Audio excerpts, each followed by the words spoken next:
샬롬, 주님의 평안을 전합니다. 이음채플입니다.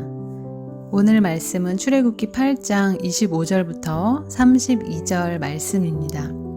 제가 메시지 성경으로 읽겠습니다. 바로가 모세와 아론을 불러들여 말했다. 어서 가거라. 너희 하나님께 제사를 드려라. 그러나 이 땅에서 드려야 한다. 모세가 말했다. 그렇게 하는 것은 현명한 일이 아닙니다. 이집트 사람들은 우리가 우리 하나님께 제사를 드리는 것을 몹시 불쾌하게 여길 것입니다. 우리가 이집트 사람들 앞에서 그들이 불쾌하게 여기는 제사를 드리면 그들이 우리를 죽이려 들 것입니다. 우리 하나님께서 우리에게 지시하신 대로 우리가 광야로 사흘 길을 가서 제사를 드리게 해주십시오. 바로가 말했다. 좋다.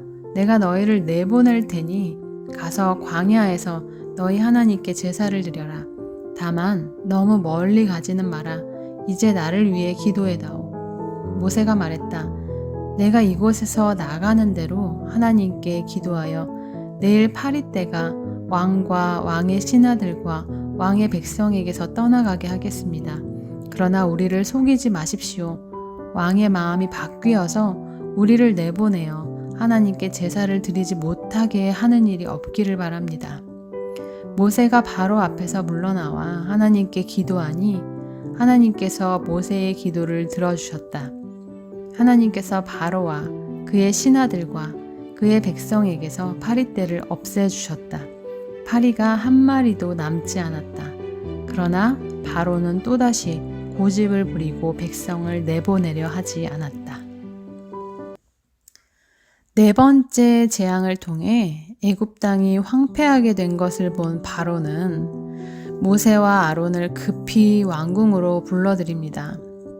지난 두 번째 재앙 때도 바로는 그들을 불러들인 적이 있었습니다. 그런데 이번에는 그들과 진지하게 협상을 진행해 나가는데 특히 이스라엘 백성이 하나님께 제사를 드리게 해달라는 요구를 이제 허락하기에 이릅니다.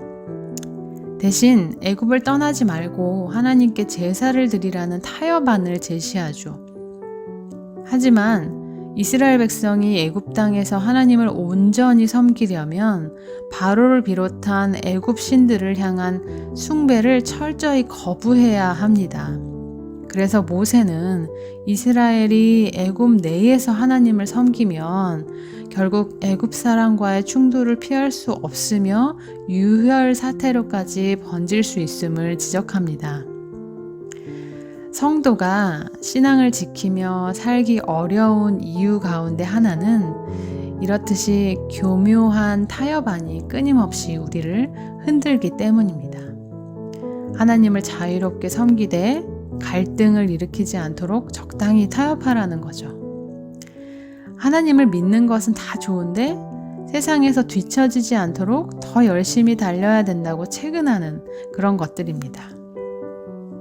물론 조금씩 양보하고 타협하며 살아가는 것은 반드시 필요한 덕목입니다. 진리의 문제가 아니라면 당연히 그렇게 해야 합니다. 우상을 섬기는 것처럼 하나님을 섬긴다거나 하나님과 함께 다른 것을 섬긴다거나 하나님이 기뻐하시지 않는 세상의 방식을 따르는 것은 있을 수 없는 일입니다. 우리는 진리의 문제에서는 한치의 타협도 없다는 확고한 태도로 믿음의 길을 꿋꿋이 걸어가야 합니다. 오늘도 꿋꿋한 믿음으로 진리 앞에서는 타협이 없는 하루 되시기를 축원합니다.